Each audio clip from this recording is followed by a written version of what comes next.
Now the fun begins.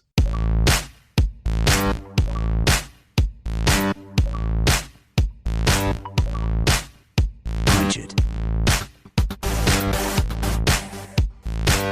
Stop! You violated the law.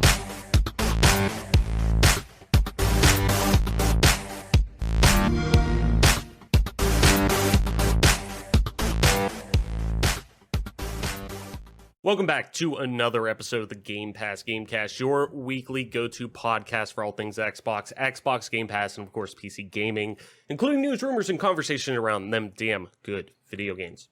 You can catch new episodes of the show when they drop each and every Friday morning on YouTube, Apple Podcasts, Google Podcasts, Spotify, SoundCloud, and all other major podcast services. So, be sure to subscribe to us, rate us, review us, all that jazz, whatever you do with a fucking podcast anymore. Make sure you take care of us on that because it actually does matter and it does help. So wherever you get a podcast at, do all the analytics stuff, all the interactable stuff, whatever it's fucking called anymore. I don't even know. Impressions. Impressions, that's it. That's all the impressionable items that you could do for that. Do it for us. We really appreciate it. And, of course, follow us on Twitter at GPGC Podcast to stay up to date with everything regarding the show, video games like, and our dope giveaways. I'm your host, as always, Travis White, a.k.a. Travless on most internet platforms. Joining me, as always, back in action, the dynamic duo. We got Mike Peepak. Mike, what is good, my friend? What is going on? And I really don't need to ask what you've been playing, but I'm curious to see how the grind is going, I guess. Yeah. I mean, for me, not much has changed within the last week of not being on the show. Just playing a lot of Diablo 2 still with the new ladder season, just still farming gear and having fun with it. So just genuinely been enjoying myself playing some of that again. As far as like what I've been playing otherwise, I found out that you could purchase Burnout Revenge. I was going to Xbox bring that One. up. I was like, please tell me when you're going to do an actual Burnout Revenge stream because I'm waiting for it. Yeah.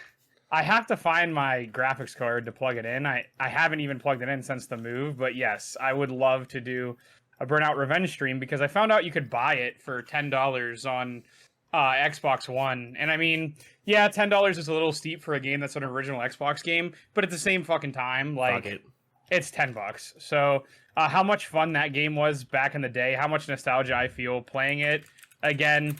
Is definitely worth a $10 price tag. So been enjoying some of that. And then outside of that, I really haven't been gaming. I mean, I guess I had to play a Halo Infinite tournament series, or I guess it was a league like the end of the league tournament or whatever, like from whenever the game was still an actual video game that people even paid attention to.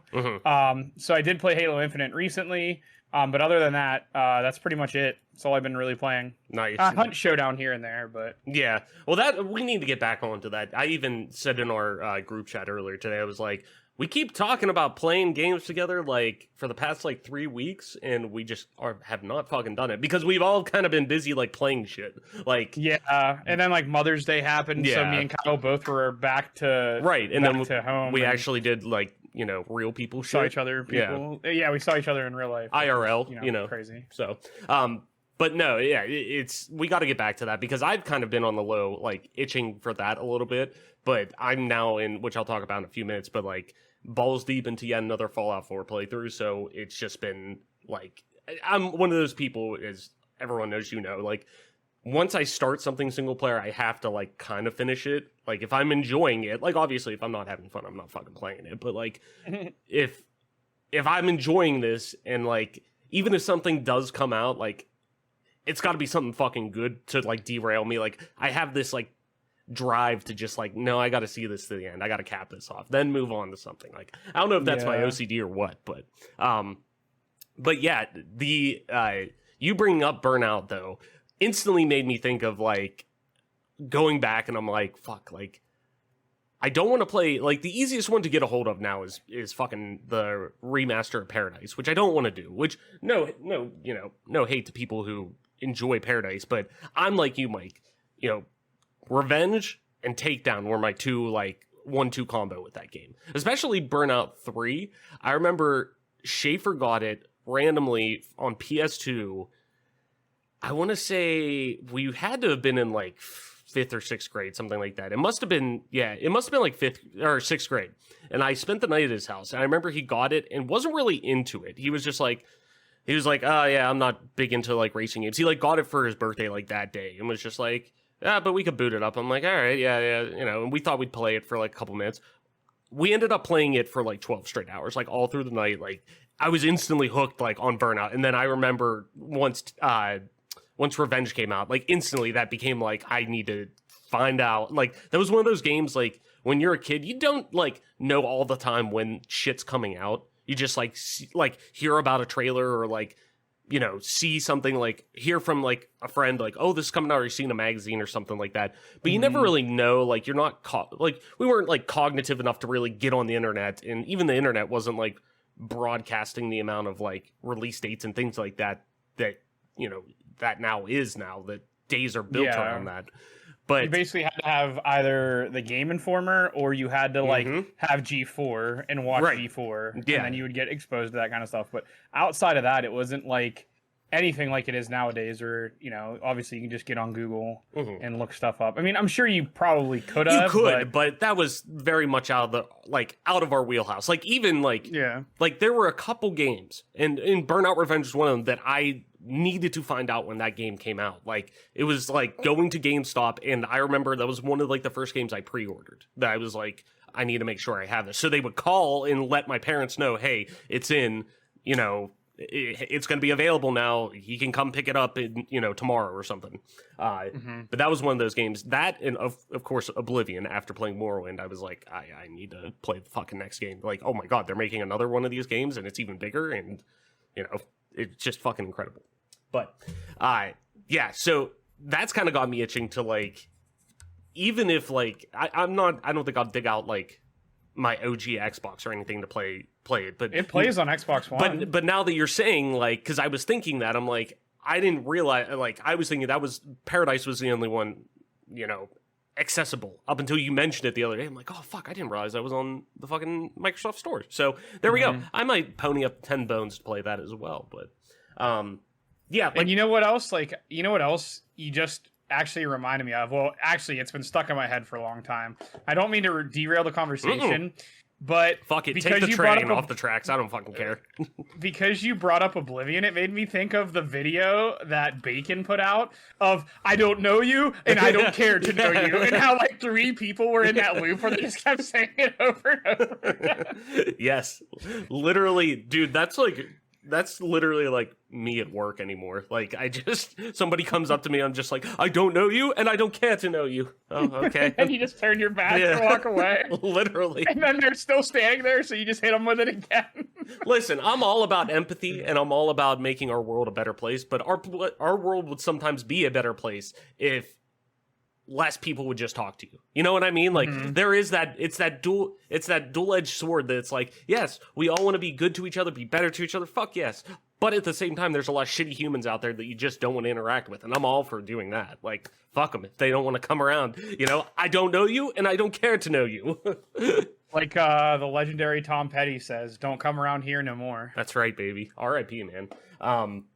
But yeah, anyways, on my end, like I said, been kind of balls deep into yet another Fallout 4 replay that kind of built upon my obviously replaying Fallout 3 and then going into and wrapping up Dishonored 2.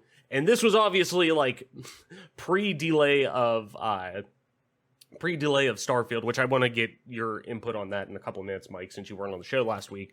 But but it was pre that before I started. And it was one of those things that, like, once it was delayed, it was like, oh, okay, well, I should at least, kind of space out the rest of the Bethesda replays that I have to do leading into Starfield. Now that I have more time, I don't have to, like, do that challenge in my head, I guess, of, like, going through and replaying these games, like, in such a quick amount of time. But I was also like, fuck, I'm really feeling playing through this right now and replaying Fallout and more or less to getting more into the weeds this time around, because it seems like every time I've replayed Fallout 4, it's been very linear just because that game is so much more linear comparative to other Fallout games and just Bethesda RPGs in general.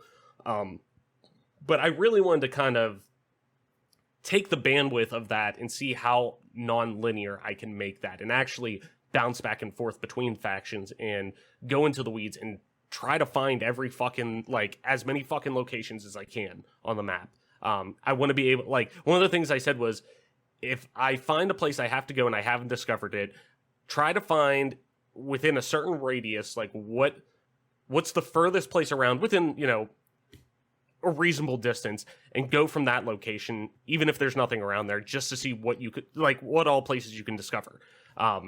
And just see the map just fucking blow up. And that was one of the things that I think I actually do prefer over Elder Scrolls at this point, is that the ability to explore on those maps, and granted, Fallout 4 is the newest iteration of the Bethesda open world RPG that we have right now, so, you know, it's harder to kind of compare the two at the same time, but the one thing I disliked about Skyrim was I wish I would have more of that. Like, as linear as Fallout 4 is, the explorability within that map reminds me so much at times of Morrowind, where you are mostly going off of, like, hey, we're going to tell you where, like, we'll tell you where to go, but we're not going to tell you what that place is or what's around there, or, like, you just have to pick up on cues. You have to pick up on, you know, the geography of the map that we're showing you, and, you know, actually base it off landmarks that you're going to have to go off of at times.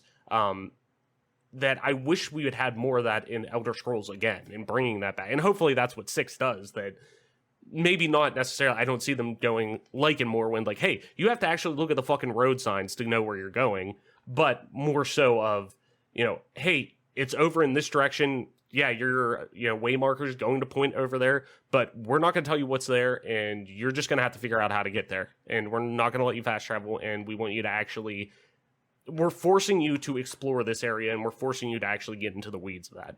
So, and I think that's been more of why I've actually been kind of getting back into a game that I'm kind of like you, Mike, that I should say, I'm kind of in the middle between you and Adam, where I see your side of it of, yeah, this isn't what I wanted out of a Fallout game or a Bethesda game of, it is very linear comparative to the others. But at the same time, I'm finding ways to not necessarily say, well, this is all we got, better make the most of it because I don't have to play it. But I'm still finding ways to make it my own within that it kind of fills that role of, I don't need it necessarily to be a Morrowind or even an Oblivion of, you know, you're going to have to rely on the more RPG roots of the series to make it work, but more so that just, I'm finding ways to at least make it feel like a game that I want to invest time in, I guess. And so far, so good. You know, I'm still enjoying it thoroughly, and I've never played any of the DLC too. I have them on Steam, so I'd like to go through and actually, you know, pop in and out and see what some of the DLCs like. Because I heard the one's really good. I can't remember what it is, the port one with the ship. I can't remember, but I've heard that one's really good. So I'll eventually kind of dig back into that. And then just trying to think what else I've been playing, because that's mostly been it on my, like, I've been playing that for multiple hours a night kind of thing. But Molly and I did jump into Firewatch on at least something we're playing together. I've played Firewatch. I've talked about it on the show before. I absolutely adore it. Shout out to Campos Santos, who is now under Valve's wing, and they're a Valve subsidiary now, which they were developing in the Valley of the Gods. It's kind of their follow-up to Firewatch, that is now kind of permanently on the rocks and kind of on ice, just because they got shifted over to working on Half-Life Alyx, and I'm sure, you know, other newer projects within Valve that might be going right now, like the Long Range Citadel and stuff like that. So I don't think we're going to see anything from them for a while necessarily, which sucks because Firewatch is absolutely one of my favorite games to come out this past generation. If you can, pick it up on Steam. It's on Game Pass. Play it on Game Pass. I don't know if it's on PC Game Pass. Actually, I can look that up right now while I'm talking. But it's on console Game Pass, so you can at least get it on there and play it. But on Steam even, it's like a couple bucks, I think, at most of the time. Like, it's always on sale. It is a shorter experience. You know, I would say if you can, play it in one sitting. It's one of those games. Okay, yeah, it's on PC Game Pass as well. But 3-4 hour, maybe 3 to 5 hours, I would say is very, very accurate. I would think like it is one you could definitely play in one sitting one night. And I recommend it that way because the way the story unfolds with it really does benefit from that. So, at least on my end, that's pretty much all I've been playing. I've never really thought about my qualms with Fallout 4 in the way that you just articulated it. And actually, you said it better than I kind of have ever explained it, I guess. And it really did drive home kind of the feelings I have for it is like part of the allure to Oblivion to a certain extent lost some of it. And I can see how some people could dislike Oblivion for that reason because that was the first game that had the quick travel come in, but you still had to like go visit a place first before you could quick travel to it. So I feel like it was kind of an okay balance, but you kind of hit the nail on the head with Fallout 4 in the regard of I didn't enjoy how linear it was because in Fallout 3 and Fallout New Vegas, it was a lot more like Morrowind, and obviously I've been kind of vocal about my fandom for that game and why I like it so much. And you brought up some good points about using the geography and using landmarks that NPCs give you to locate these areas. But I think one of the most fun things about Fallout 3 and Fallout New Vegas, and one of the things that I enjoyed myself the most, and I know other people feel the same way, is like, while the game can be absolutely linear, based on how you have to travel around the map, you can kind of always run into other things to do first and foremost. But secondly, like part of the fun about it, and some people might not enjoy this, but I feel like, if you're playing Fallout games, you might feel this way too, where like you could get yourself into a whole heap of trouble and like going to an area you're not supposed to be. Like in Fallout New Vegas, like running into the Valley of the Deathclaws, like that's like super end game content. But if you're just like traveling or like walking around trying to do quests, you can absolutely stumble on it and just get your shit wrecked by it. Oh yeah. And then you're like, oh fuck. But like I feel like in Fallout 4 there was a lot less, running into areas like that you're not necessarily ready for. And that's just like one of the things that comes to mind when I think about why maybe I don't like Fallout 4 as much as the other games. But I've never had someone be able to articulate it in that manner, and I do appreciate that. I wanted to point that out, that's probably my biggest qualm with the game, is the fact that it is so linear. And like, just to be point blank, like me personally, I'm already kind of like a power gamer when it comes to games where I just like I'm full steam ahead.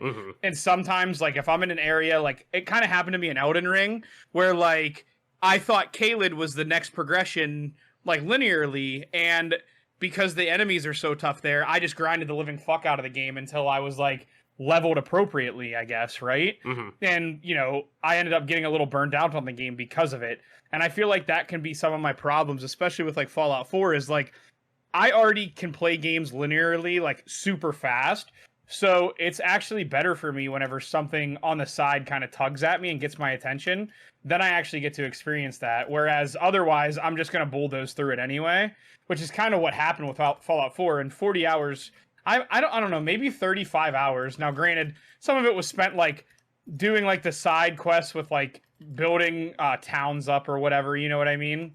But yeah, I mean, overall, I can definitely see what you mean, and that's also how I feel about it, where it's a little bit too linear for me, and it kind of takes away from the immersiveness of that that type of game, like the Fallout games.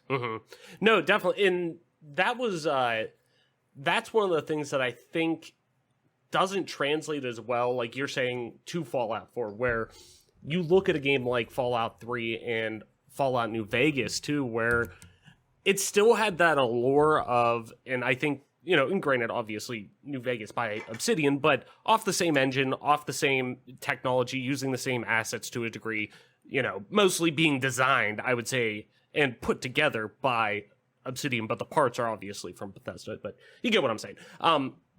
But with those games, I still think they had, that time period still had the allure that came off of Oblivion of that, hey, we're finally in that point in time in technology where we could have games that you see that mountain over there, you can go to it. If you could see it, you could go to it, kind of thing. And I think not that allure obviously wore off by the time Skyrim and Fallout 3 came out, or Fallout 4 came out, but more so with Fallout 4 that I think it finally got to a point where I felt, and not that it's a bad thing, but I definitely felt more tropes of the industry than it still feels like a Bethesda game, don't get me wrong, but I felt more bleed-in of, and I don't even know if tropes is the right word, but more things that made it feel more like, at times, sometimes closer to a Borderlands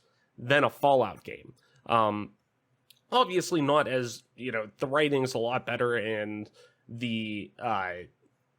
and obviously the survival aspects drag it away from there, but it felt at times much more action than RPG, and not that that's ever a bad thing, because I'm finding enjoyment out of it. I still think it's a good game. I don't think it's a bad game by any means. I'm still enjoying it, and I've put, well over across multiple playthroughs on console and now in PC, because I realized that I'd never played it I had it on PC and I played for like 2 hours, but all of my playthroughs I've ever done have been on console. So I was like, well, fuck, I'm playing it on PC. I don't know why the fuck. And then I also realized too how poorly it runs on PC, even with a beefy PC. So, so some tinkering obviously had to be done with some mods and whatnot to fix it up. But,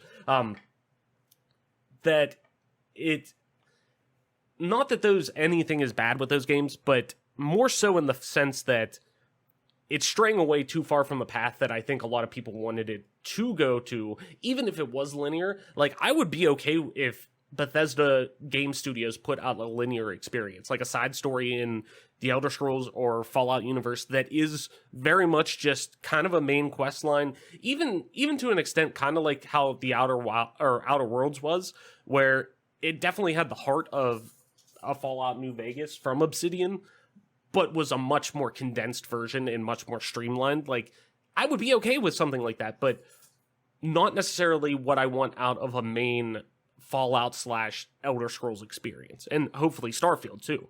And I'm hoping Starfield's going to have that experience when we get to, now, the first half of, knock on wood, the first half of 2023 when we play this, that it is kind of, I think how they're explaining this game, we're hopefully going to find out within the next couple weeks when we have the Xbox and Bethesda showcase, that we're actually going to see what, how this game actually fucking plays.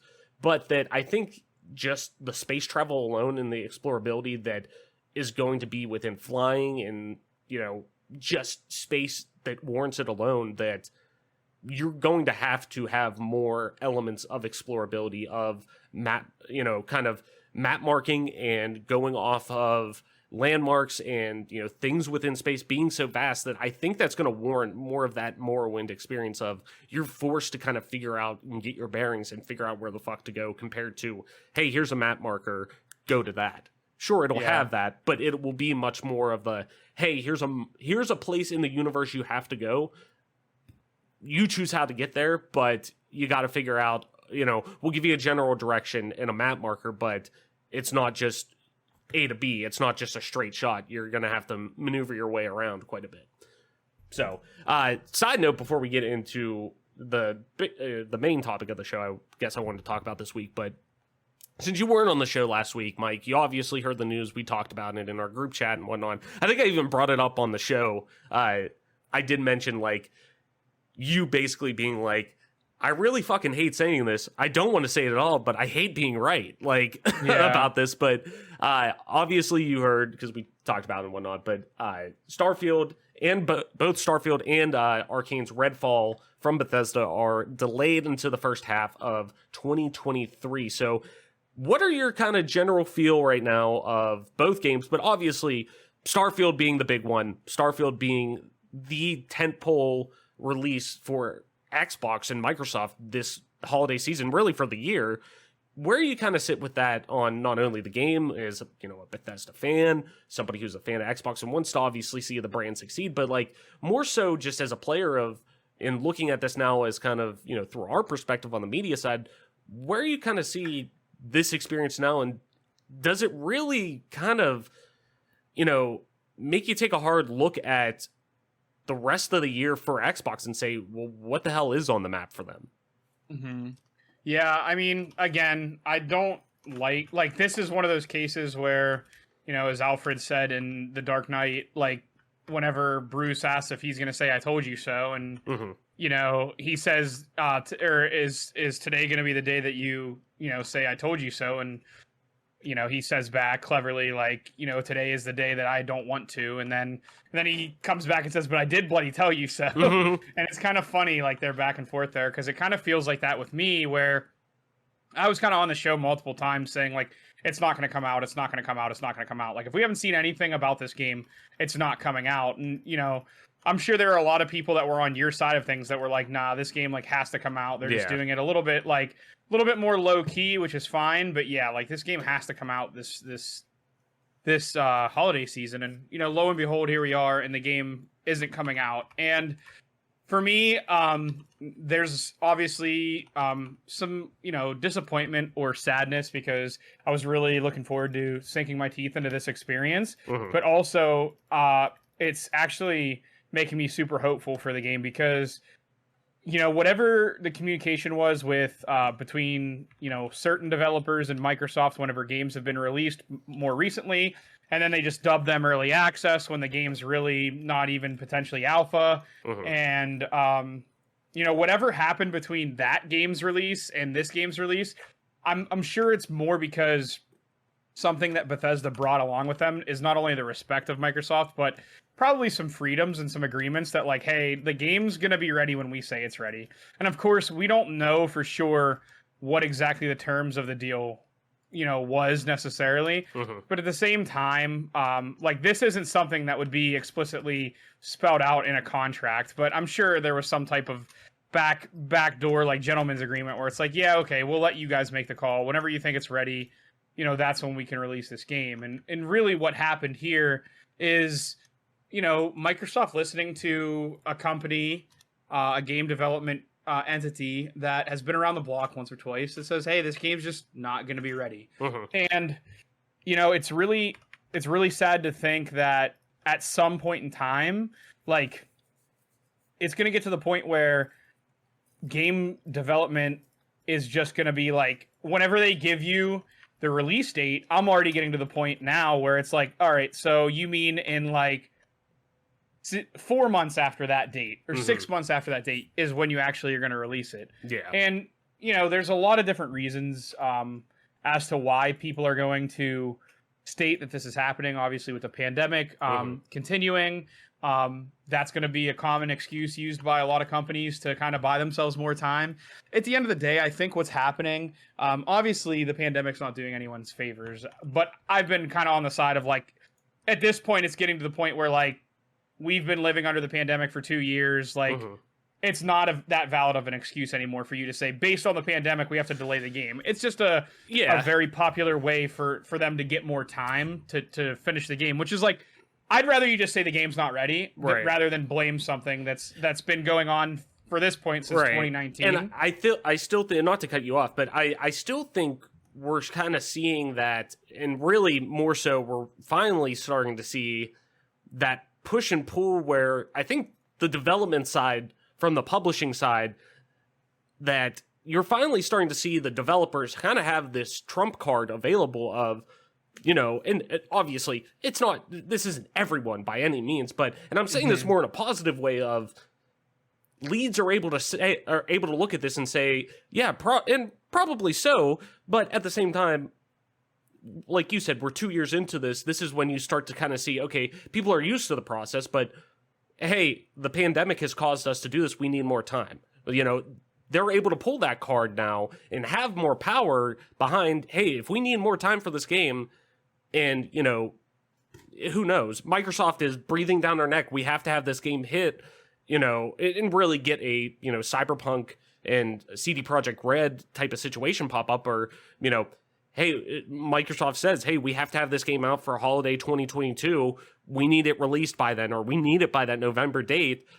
They can kind of come and say, hey, well, due to, work from home and this and that, and, having so many people work remotely, we need to change timetables, and we need to get this game out. And I personally don't think Microsoft is necessarily like that, because they have been very vocal on, hey, we're more worried about we have the fucking, cold hard assets on hand. We have the cash. Like, we're sitting on a pile of money. We could burn a little if it means getting a better product out and realistically selling more of that product or engaging more with that product long term. Like, they're good with that. But to your point, I agree that, it's to that point where I think if anything, this should open the eyes of people on the publishing end to kind of realize, like, okay, instead of doing this, hey, pandemic, yada, yada, we just shoot honest. Like, people are already expecting, or already used to this point, at this point being, hey, the initial release date we're putting out is probably going to be delayed. We're expecting a delay of some point. Like, people aren't expecting smooth pipelines for really any kind of, getting any kind of good or service anymore, especially if it comes to entertainment stuff that isn't a necessity. So, like, why don't you just say, like, hey, we're putting a date on this, or a year on this. We're not certain on it, but, this is the year we're putting out. But realistically, if you ask me, this is where I think you get to the point of, like, you don't need to put a date on stuff. You just tell us, like, there are degrees. Shit does come up and it's still going to happen. Like, I get it. But at the same time, too, and Starfield's a little different, where it's like, okay, but even then, too, thinking out loud, like, you announced that a year and a half in advance from the release date. Like, I know they love their fucking, like, 11/11s, and I know Bethesda loves to have those cryptic dates because you will associate that date with that game forever, kind of thing. Kind of like Skyrim. But at the same time, it's like, if that game's coming, that game you feel confident is coming out, okay, I get it. But even then, you look at something like Redfall that was slated to come out this summer, like in summer of 2022, and then, Bethesda and Microsoft saying, hey, this is a summer 2022 game. It's coming out before Starfield, and we hear literally nothing about it for almost a full calendar year.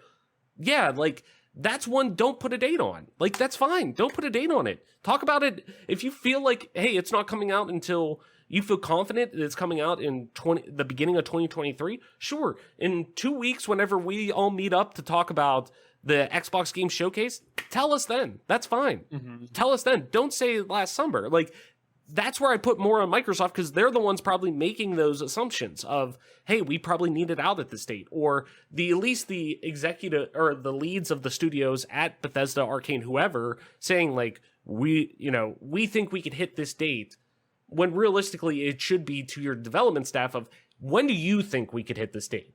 And we're not going to fucking tell anybody, until we're very confident that we're hitting that date, even if it is, a year past the one in our mind. Like, I don't know. Not to interrupt you. Sorry I went off on a tangent, but I'm totally agreeing with what you're saying, that it's like, you would think that would morph into, at this point, past the pandemic, of being more like, because of our new structure of how we're developing games, because of how just the landscape has changed in the past 2 years, and how it's going to probably stay, because people have fucking realized, like, oh shit, I'm just as productive at home, and I don't have to pay for travel and this and that. I'm gonna get a job that allows me to do that. So people are wanting that more. Like, I wish they would just be honest with that. Just, hey, our production timeline has changed.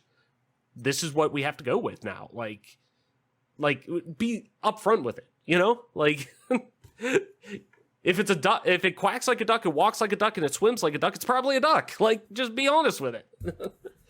Anyways, though, Mike, go ahead. Yeah, like, everything you said is kind of exactly, what I'm really feeling, because realistically speaking, like, to me, it's like getting to the point where it's just not a get out of jail free card anymore. Like, we know, like, I've been around the block enough now where I know, like, obviously anytime a game date is released, you just take it with a grain of salt, because it's not actually coming out then.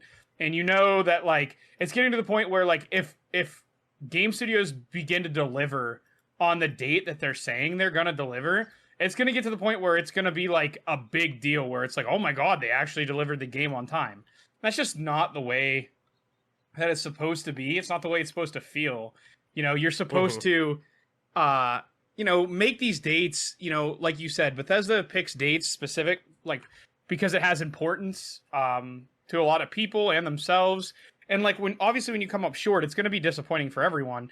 But I mean, just to sit here and like puppet around the fact that COVID's still out there, like at what point does a company like just say, okay, well, you know what? You say that COVID's an issue and we get it, like the pandemic's hit everyone really hard, but it's getting to the point where like you say you're just as productive at home, but you haven't made the last 4 deadlines. So we're going to need you to go back into the studio. And then what kind of turnover are you going to have with employees at that point in time? Because I know me, along with a lot of other people that currently have remote jobs, where it's like, I'm just as good at working from here as I am there. Do I miss some of the teamwork and camaraderie? Absolutely. You don't have those work friends, quote unquote, which are like a blessing and a curse. Because like sometimes you meet people at work that you really get along with, but away from work, you would never necessarily be friends with them.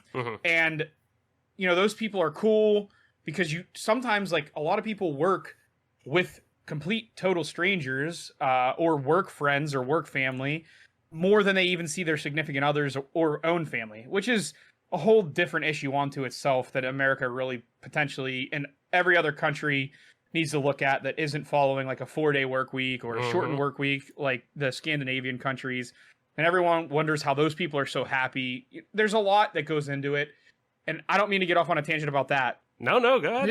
It just comes down to the point where like, obviously there's something up. If you're missing every deadline, it's either A, because you're not competent enough to get the job done in time. B, you don't have enough employees to get the job done in time. C, you're not productive enough when you are working. D, is it because everyone's remote? We need to bring everybody back into the studio to make these deadlines. And again, like you said, I don't think Microsoft's going to be that type of company to rule with an iron fist.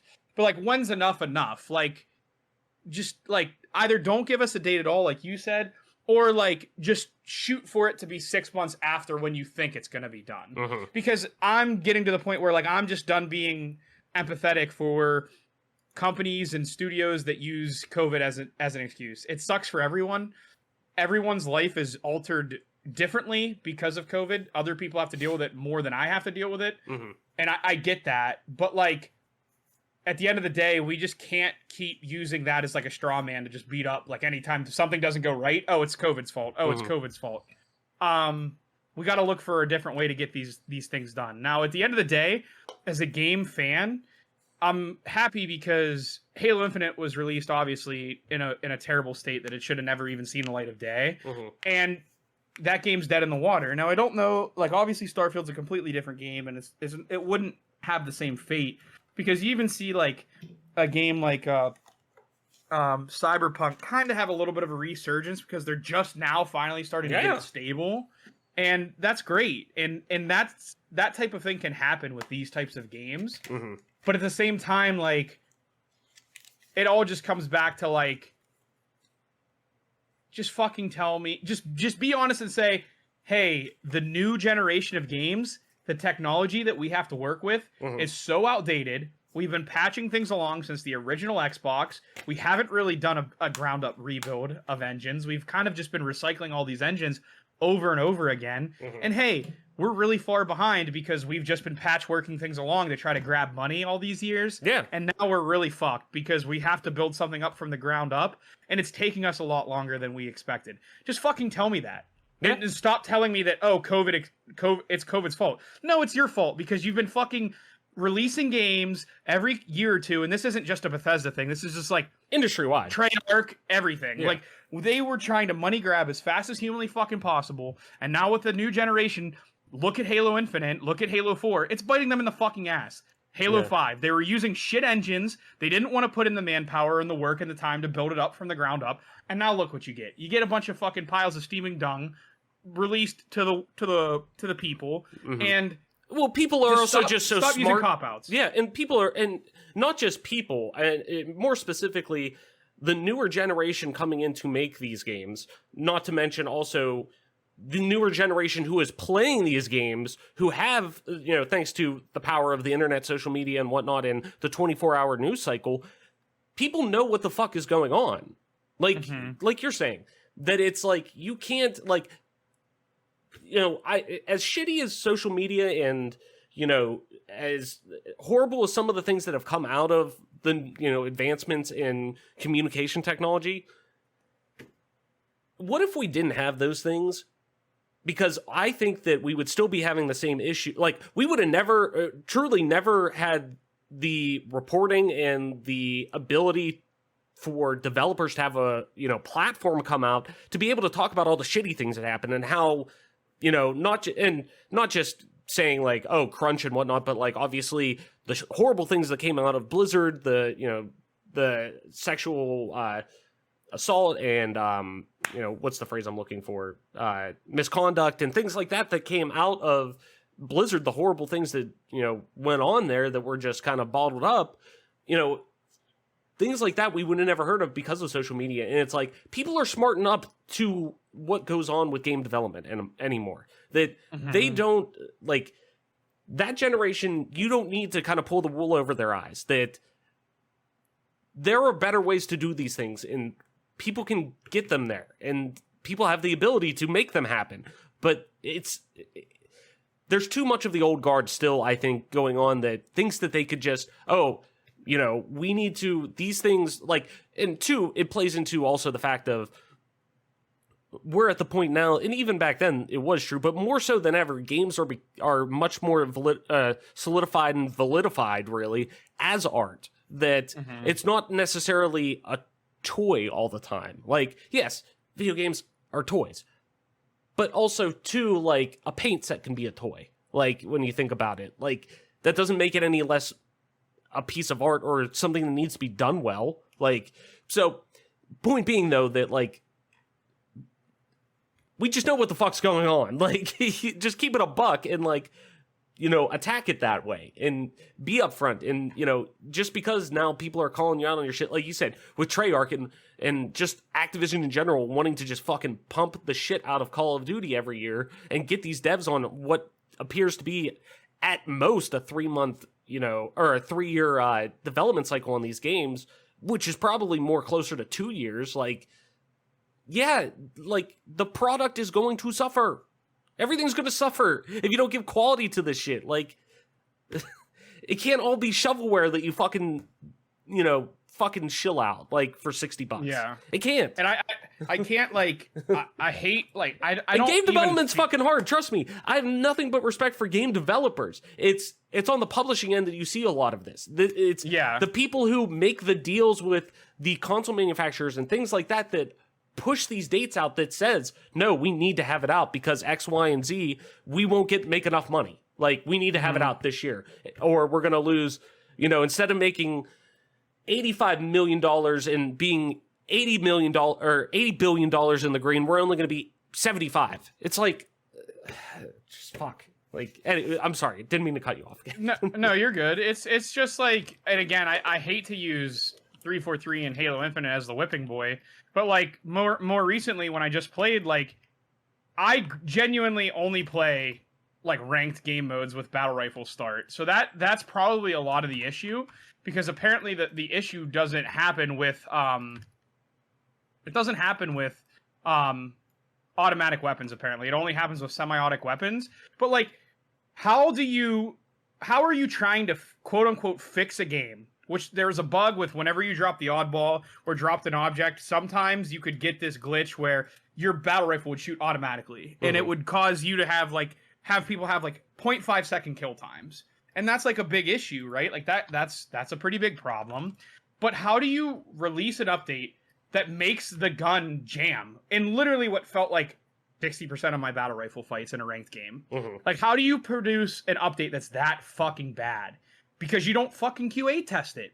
And this all goes back to just fucking rushing, money grab, trying to hit these numbers that, like, nobody really gives a fuck if you actually, reach these goals. Like, I know, like, the company does, but, like, let's just get a little bit more realistic with a lot of these these game development studios and these games that we're developing just get a lot more realistic and stop being so far-fetched, because like, you know, you're basically at this point trying to sell ice cubes to an Eskimo. Like, yeah, buddy, like you're not, no, like stop pissing on my head and telling me it's rain. Like it smells like piss. Right. Like don't paint like poop with gold and then be like, oh no, that's gold. Right. But sir, it smells like shit. Nah, that's gold.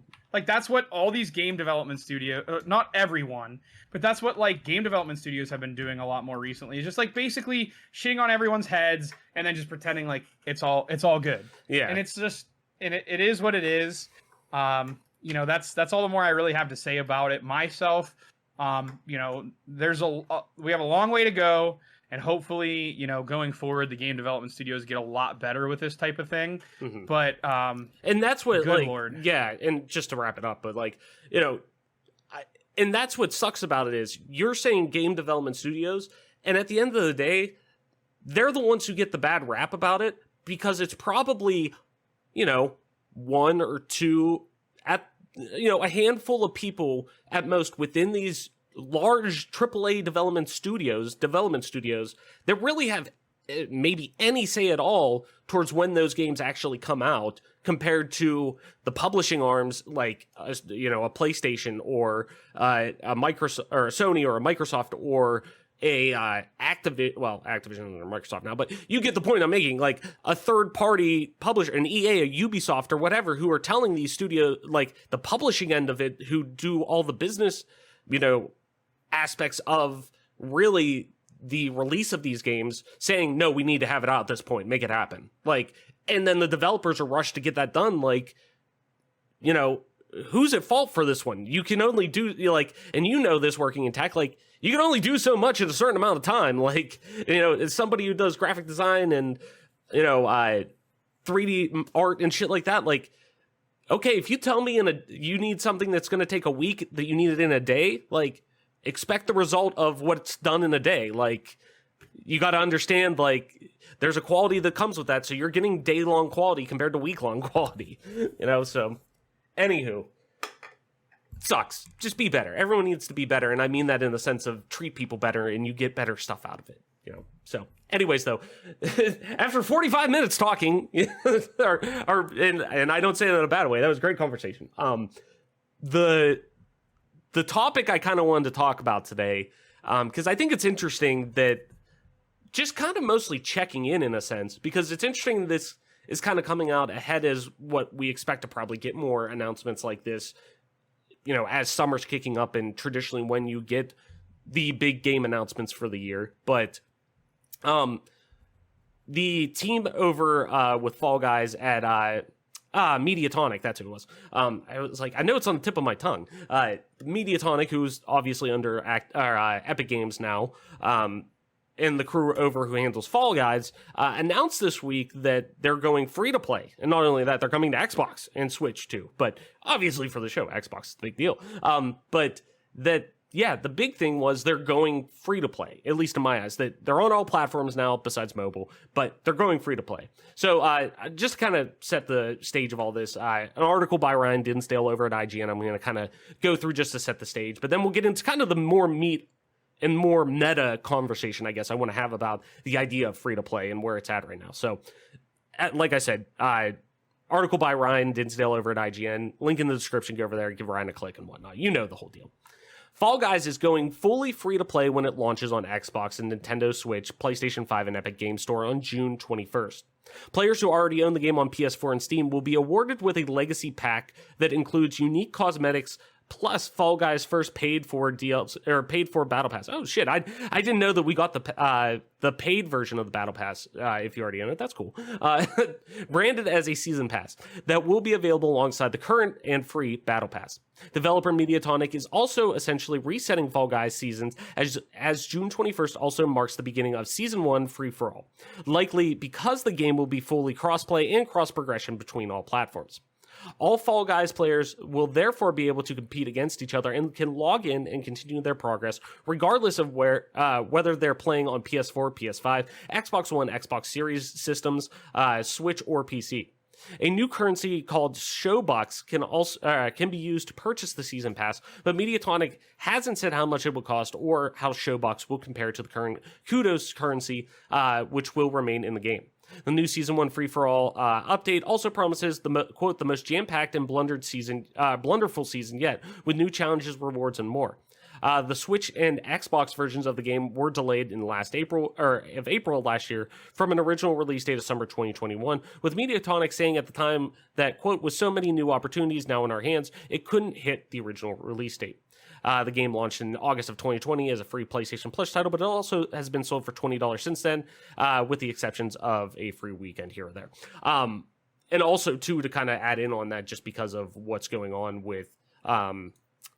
they did kind of like a Nintendo style direct, with what their plans are and whatnot. But also to add into that too, they're also getting a Mario Maker style level creator. So you're going to be able to make your own custom levels and shit like that in Fall Guys, which is really dope. That was one of the biggest things people were asking for with Fall Guys. And that's honestly something that will make me very much get back into the game. I'm sure you, Mike, as well, and our crew that we usually play the game with, but definitely to get back in there and check that out when it does hit. But it won't be that's kind of in the future. It's not releasing in June, but hopefully later this year or something like that. But anywho, Mike, kind of though what I want to talk about, obviously get your thoughts on this and whatnot with Fall Guys and where it's at and all of that, but more so kind of on a meta and on a bigger scope of the free-to-play model. And really where that's at in 2022 mostly. When you think about pretty much all major, live service games that we see anymore, you're talking, even just looking at esports end, CSGO and outside that, Destiny 2, just looking at my Steam library, Siege, not to mention, Fortnite and all these other games, they're either at a very base minimum entry point to get into, but the vast majority of successful ones have now gone free to play. Where it is the barrier to entry is next to nothing to get into these games. They're available on all platforms. I guess what I'm kind of looking at is if I'm launching a title that is really online in any fashion, and really, I should say where that's the main component, and it is very much a social experience, like your traditional esports titles and shooters and games like Rocket League, anything that has cooperation and social aspects to it. Is there any reason not to go free to play right from the rip? And obviously, there's a reason for doing that. You have microtransactions and things like that that are typically cosmetics and battle passes and stuff to support the game, and you kind of make this full cycle that comes with the game where people are supporting the game in other ways that goes back into the game and they get more content while also supporting the game to eventually get more content on top of that, yada yada. But is there any point really, if you're financially able to not release a game free to play?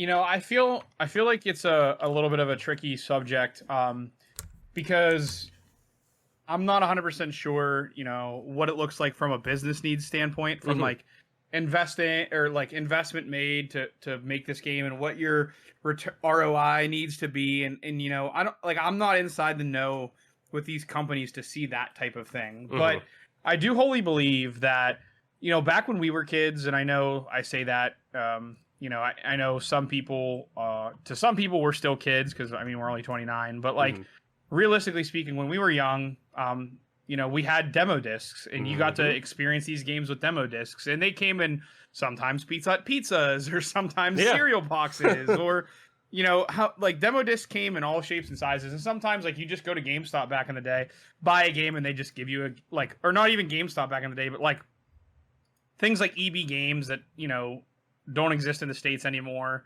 Wherever you used to buy video games back then, you would just get a demo disc tagged on to your game. It's oh, here's a demo disc that you bought the game. And it's, that was kind of how, for the first time as kids, you got to experience some of these games. Now, for me, as a business model, I don't know how much it really worked, because once I played a game in a demo for a while, I never really went to my mom and like asked for this other game. I don't know. I wasn't really that good at asking for video games as a kid. I pretty much got games like based on what other people had, what my older brother was like wanted. So for me, it didn't necessarily work in that regard. But like from a development standpoint, if you believe in what you've built as a team, like if you believe in your game, it makes a whole lot of sense to go free to play. Now, there's a whole lot of people out there that might rather, you know, just pay $60 for the game one time, or pay 70, or it probably even need to be 80 or something now, you know, to get the game and have it forever and not have to keep buying add-ons. But it's kind of funny, the gaming industry kind of said, oh, you guys hate microtransactions so much, let's just completely get rid of the upfront cost and let's just make everything microtransactions. It almost feels a little bit like a troll, but you know, in reality, it makes a whole lot of sense for games like CSGO, where a lot of their revenue, if not most of it, is brought by skins. Fortnite, same exact thing. Obviously, they've built a winning model for business, and it's working really well for them.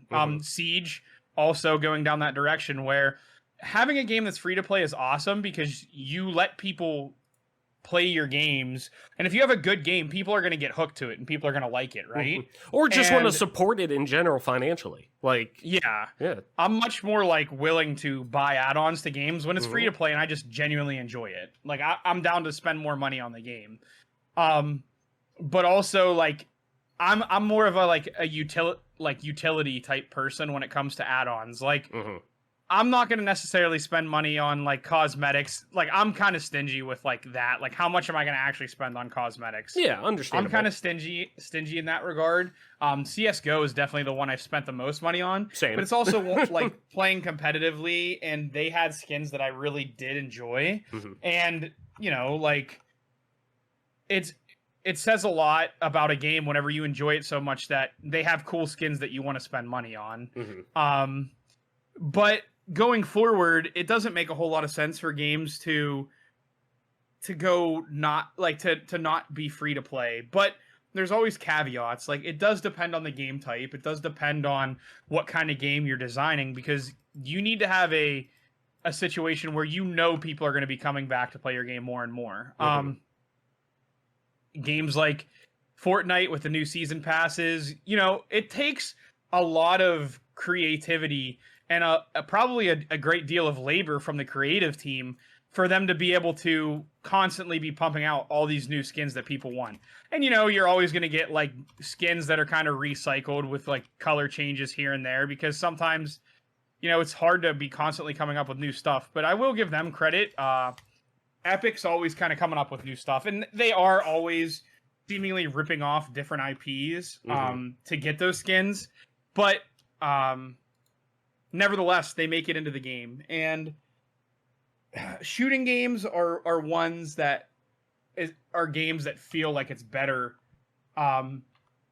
you know, to be free to play, because they're like games like Call of Duty. Like how many times, and I don't even want to admit it myself, and you don't necessarily have to admit it, so just think in your head, how many times did you buy a Call of Duty game because you and your friends were going to quote unquote play it, and then you just played it one time and you were like, this just isn't fun. Yeah. And there's a $60 game that you burnt. And, you know, for people, there were a lot of people that probably did that multiple times. So, you know, people just like kind of quit taking chances on games when they're constantly getting burnt by them.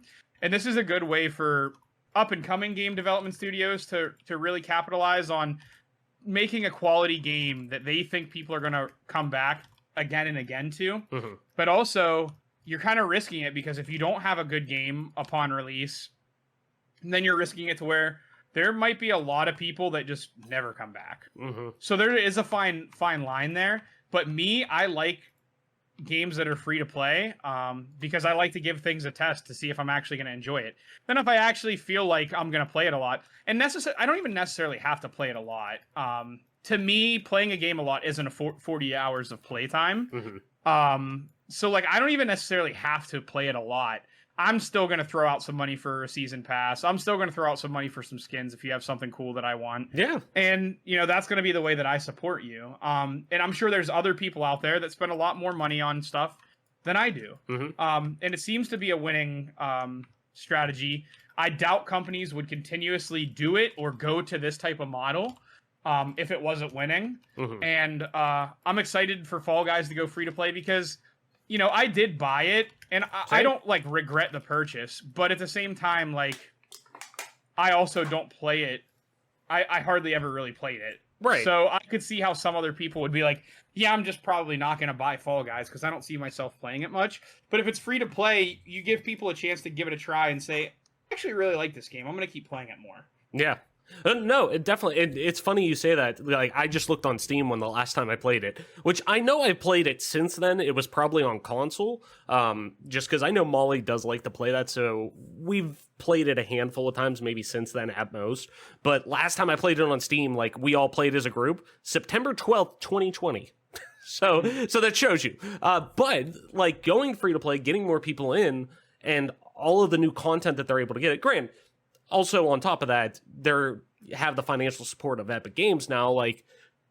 That fucking helps, obviously. But them able to go free to play and bring in a whole new set of audience, not to mention all the new content that's coming with that in a new structure, that does get me. That does put me in a position that I want to get in and try it out at least. I want to at least go back in and give playing this game another shot. I know I like it, know I will enjoy it, but I haven't played it in forever. I would love to get back in and just play that game and try out the level designer and all those things.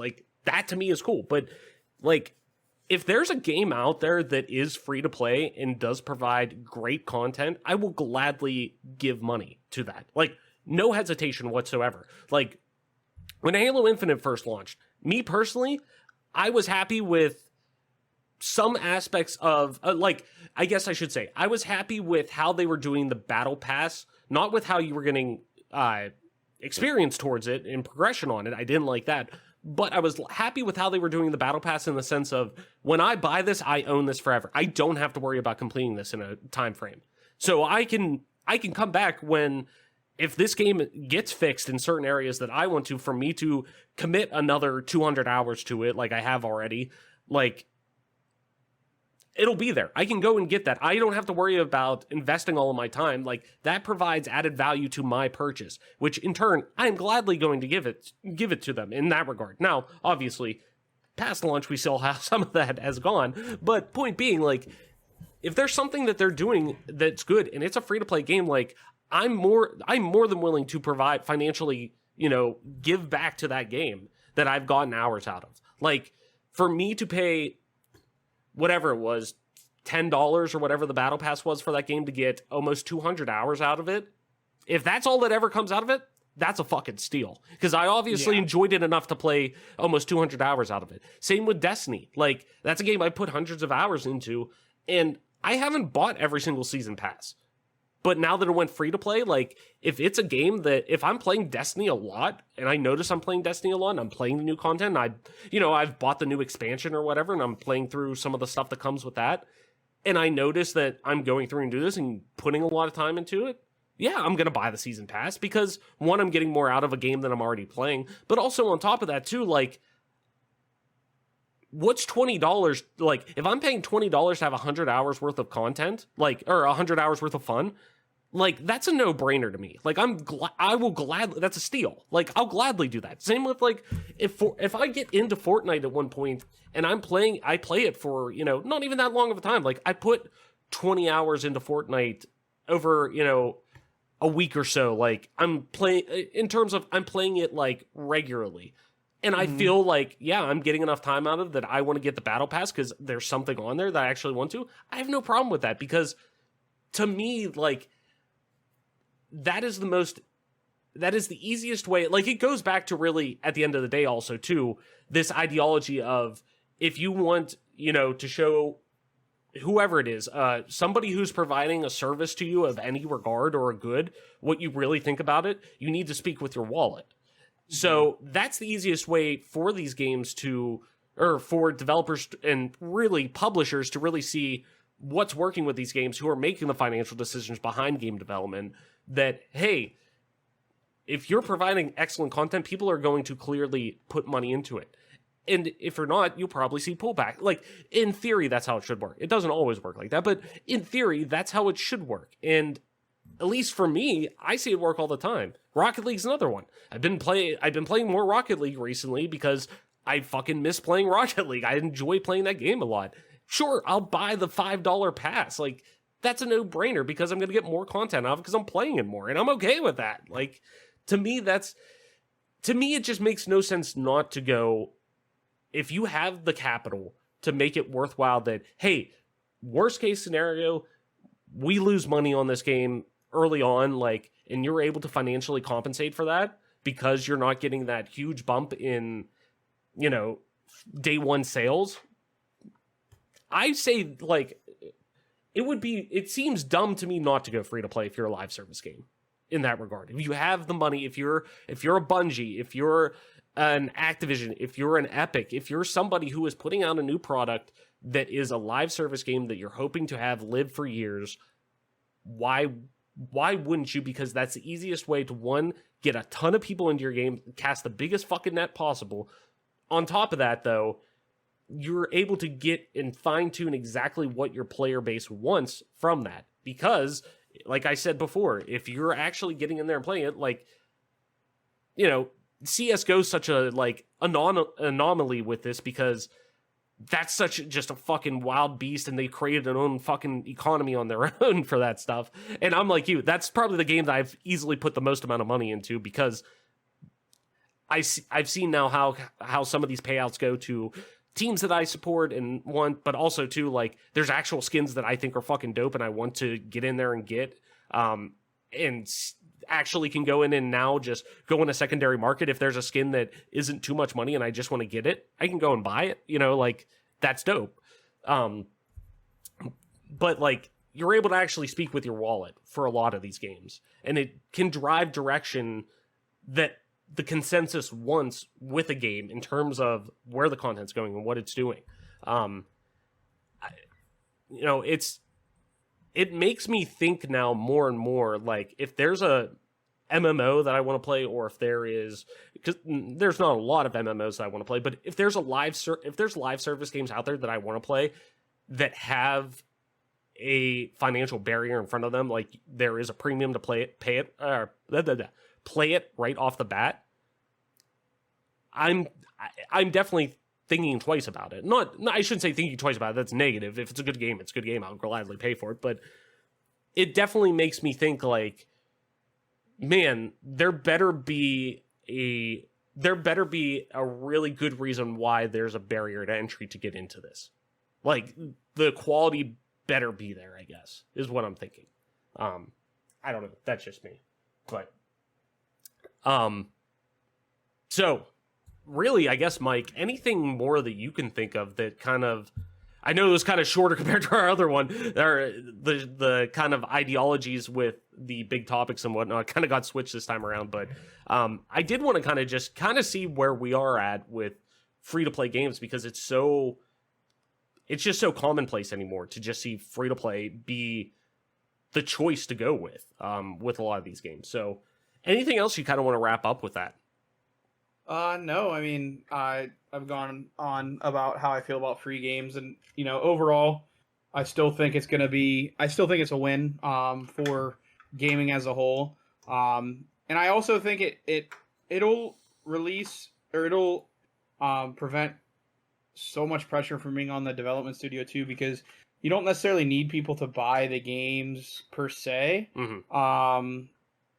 You just need to be able to put out something that is a functional starting point, and then you'll be able to go, from there. So I would say, like, overall, being able to release a game that might not be all the way done, but it's at least in a state that's functional, hopefully will prevent crunch in the future.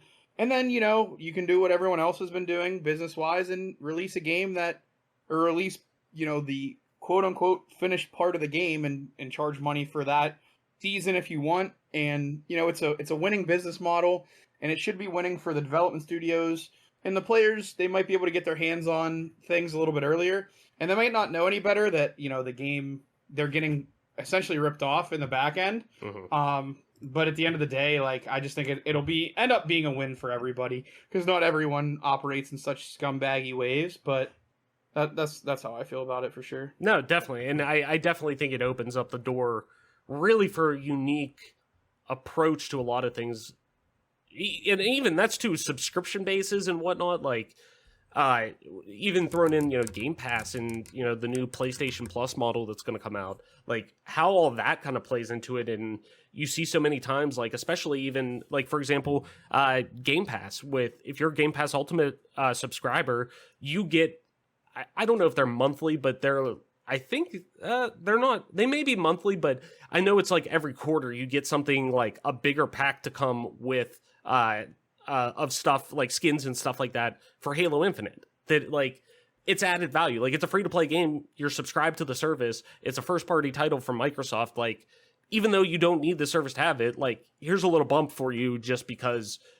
this game is available through our services, and you're still and you still have a very good chance to be involved with it in some way. And we've seen, and obviously this is on the PlayStation, but we've seen acquisitions like Bungie with Sony for reasons like this, because Bungie has proven that they know how to run a massively huge live service title and really ecosystem and platform in general, that clearly Sony wants to get into that stratosphere with that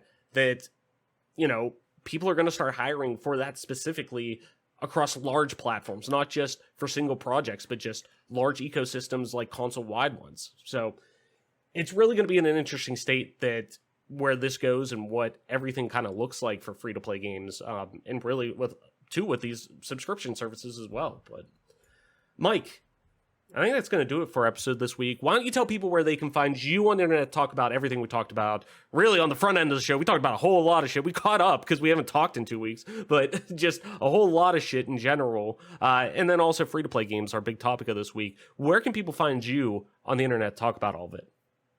Yeah, you can find me where the Bluebird sings at TOYSXLDIER. That's Toy Soldier, but the second O is an X. Or you can find me on Twitch at MP_Toy Soldier. Nice. And as always, I am your host, Travis White, aka Travelus, on most internet platforms, including at Travelus_ on Twitter. That's TRAVLESS_. You can also find me streaming time to time on twitch.tv/Travelus, same as Twitter. And if you want to play some video games with me, you do so pretty much on any platform with regular old Travelus, but specifically Xbox Live at regular old Travelus. That's TRAVLESS. And this, ladies and gentlemen, has been your newest episode of the Game Pass Gamecast, your weekly go-to podcast for all things Xbox Game Pass, and of course PC gaming, including news, rumors, and conversation around them damn good video games. You can catch new episodes of the show when they drop each and every Friday morning on YouTube, Apple Podcasts, Google Podcasts, Spotify, SoundCloud, and all other major podcast services. So be sure to subscribe to us, rate and review us, all of that jazz wherever you get a podcast at, and follow us on Twitter at GPGC Podcast to stay up to date with everything regarding the show, video games like, and our dope giveaways. And with that being said, Mike, that's going to do it for our episode this week. Thank you everyone so much for listening, sharing, and being a part of our growing community. Game on, wash your hands, listen to the doctors, Black Lives Matter, and we will see you next week.